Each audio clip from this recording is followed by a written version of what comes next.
We have a passion for the hunt.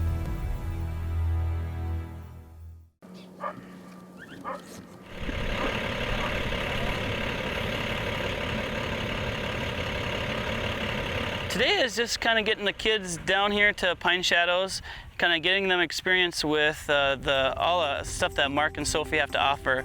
So they're here to learn about dog training, do some shooting at the trap houses, kind of the field work that the dogs do. So just kind of getting them experience with kind of the dogs and the puppies that they would potentially use when they're out in the field hunting. Pine Shadows has been involved with the Upland bird camp for about 27 years. We became involved with that as an opportunity to expose these campers to the sporting life, dealing with training dogs, dealing with shooting, dealing with first aid, with emergency situations with dogs, and being able to educate, expose these young people into this lifestyle of being outdoors. Set up, visualize, and execute. And that's how you can be competitive at skeet or trap or whatever game that you're playing. I know a lot of these kids are on the school trap team, which is kind of the new popular thing these days at school. So it's kind of getting them the skills, so when they head back to their trap team, hopefully they can lead their team to whatever it may be, if it's headed to state or whatever their goals are with the school. These kids come throughout the state of Minnesota, so we get a bunch from the cities, a bunch from kind of northern Minnesota, so they come from all over the place. We work a lot with the youth to get them involved with our puppies, with the training aspects of it, learning how to shoot, learning how to handle the dogs, learning the connectiveness between dog and handler. When we go through the whole process, the goal is to be the go-to place with anything dealing with the dog behavior or questions in the hunting world. We want to leave this with a positive influence on aspects of the hunting world. And we teach the dogs place, and that means go over to that spot and sit there until told otherwise. And we can use this in the backyard when we're sitting out at the end of the day, hanging out. The dogs are with me, somebody drives in the driveway, I can say place, and they'll go over and sit on the board. Or if we're doing retrieves in the duck blind, and all the ducks are falling this way, I'm going to put him closer to the retrieve on a place board. I can throw up a bird and send them. Mark and Sophie have been inviting us down for the last 20 years to their facility down here, and the kids love it. There are so many things that the kids take home with them as far as training puppies, field work, gunsmithing, and just and basic puppy care. So we certainly appreciate all that Mark and Sophie do for us, and they put on a fantastic show. I'd like the kids to come away with an appreciation for the dogs that they're using, all the hard work that Mark and Sophie do as far as training the puppies, and just kind of getting the knowledge that they are going to need when they get a puppy and take it out into the field hunting with them. So this is a fantastic opportunity for all of them, and they certainly write about it and appreciate all the stuff that Mark and Sophie do for them. It's critical for us to be involved with that because it's our passion to try and promote and gather more people to be in this small little world of the hunting world, to get some more and more people involved with it. So they see the positive side of hunting, they see the positive side of being involved with the dog, and they see the joy and rewards and satisfaction that you can get from training a dog to listen to you, hitting a clay pigeon, or learning how to take care of an emergency situation with your family dog. For the parents that are out there that have youngsters coming up that you want to expose them to the outdoor world, get involved with the Minnesota DNR, Pheasants Forever, Ducks Unlimited, or the Deer Hunters Association or the Rough Grouse Society. These people have connections to get to some of these upland bird camps that you can check out. Usually they're throughout the summer, but sometimes throughout the year. Get your kids involved with it. Give me a call if you want. I know where a lot of those camps are as well. Pine Shadows is breeds and raises English Springer Spaniels, and they have been for, boy, I think it's around 30 years plus. They started out down in the house, Mark and Sophie with their first puppy, and after Mark graduated from college, and they've been breeding Springer Spaniels since then. Imprinting is the process that we use to get the dogs, the puppies, socialized in every different aspect. We're working with their head so that they don't become head shy. We're working with their mouth so that we can put our hands in their mouth and they aren't throwing their heads around. Their ears, so they're very comfortable with us doing their ears. Their paws. What I like to say is it's kind of an advanced socialization program for them. And we just happened to start it at a very young age, at a week old. This is one of our button puppies, and he is 8 weeks old, so it'll be a couple more weeks before he goes home. And what we do is we start out with the puppies, and at a week old, and we're gonna be laying them on their back, which is not always the most comfortable position for them to start out with. But what it teaches them is it starts to teach them that eye focus so that they're looking at us. It also gives them that comfortableness with the human touch and being part of a partner with your human. And so we're going to be working the ears with them, working the eyes, a little bit of the mouth, and this is a fairly new for him. He's not had a lot of mouth work with us, but a little bit. Some people actually brush their dog's teeth, so that's helpful when we're doing the mouth. But he also has to learn that he can't be throwing his head around and that he has to be able to trust me. So I'm going to keep working with him until he doesn't object to it. Because if I let him continue doing it, then he wins and he gets more points on his scoreboard, and that's one thing we have to watch out with, is to make sure that my points are higher on the scoreboard than his. We also do a lot where we want them just to be able to hang and relax, and you can see this is a pretty comfortable situation for him. He's just kind of hanging out. He's also given me a pretty decent eye contact. Sometimes when you have younger ones, they'd be moving their legs around, but he's doing pretty well with it. Yeah, you are. Good boy. Good job. We work a lot of the retrieves all the way from really young puppies all the way up to adults, right off of the table. So a lot of retrieves, everything like that stems off this, and this becomes kind of their center of a world, and everything is fun here. So we'll actually have some puppies and dogs that will run out of the building and run right to the table because that's where everything happens, and that's the fun part. So what I'm going to do is try to get him going up and down, and I start with this little sock, and he follows it up and follows it down, and sometimes when I don't get fast enough, we don't grab it. Good boy. And I'll even come and have him go up and down off of this, a little bit different situation. Good boy, good boy, good boy. And then we'll actually give him a little retrieve, and hopefully he'll come up here. Come on, come on. Oh, look at you. And then we go to a little puppy dummy. Come on, come on, come on. Look at you. Good job, buddy, good job. And then we'll actually go to a little larger dummy that he's just starting to get used to. Come on, come on, come on. It takes him a little bit longer. It's a pretty big dummy. Come on. Come. Oh, look at you. Up we go. Up we go. Good job. Good job. And we quit while he's still having fun. They can get bored, so if we do too many retrieves with them, they'll just quit retrieving. Well, so we want to stop before that happens, and so 2-3 retrieves with the puppies a few times a week is more than enough. 7 weeks is when I usually take over really strong with the puppies and start doing some of the outdoor work, outside work with the retrieves, and then continue retrieving, quartering, and then all the way up until they're either going home or sold as young starter dogs. All of the Pine Shadow dogs are working dogs, so even if they're here as part of the breeding program, they also go out to South Dakota and guide out in South Dakota all fall.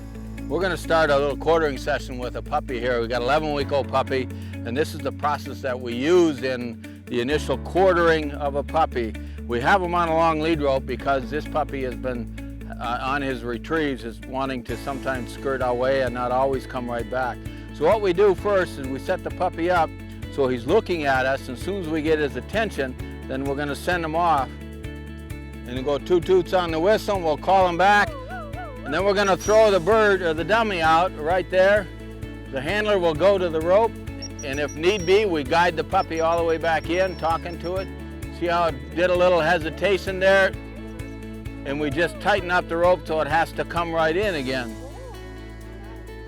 We allow the puppy to hold the dummy or hold the bird a little bit. We don't reach for it and try to snatch it out of its mouth. We allow them to hold it, allow them to carry it.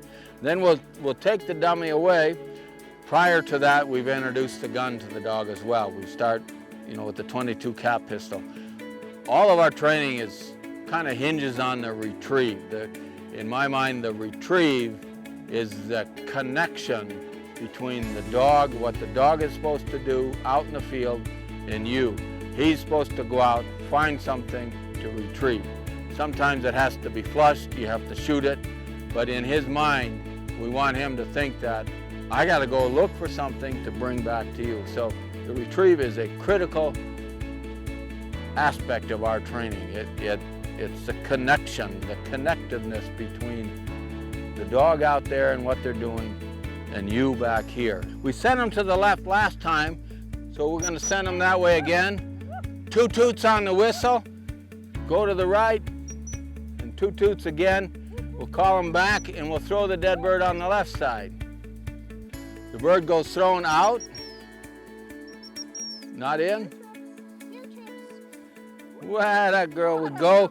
We reach for the dog if we need to, but we don't reach for the bird to pull it away.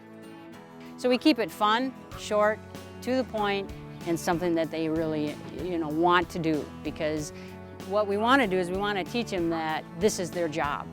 Because springers love to know what their job is. And so they have to be taught that this is their job. But we want it to make sure it's a fun situation for them. We'll set them up again one more time, get them looking at us, and we'll go left. And we go toot toots on the whistle again. What it does with the puppy is teaches the puppy to go back and forth and find birds close to us versus going way down the field and trying to find a bird that way.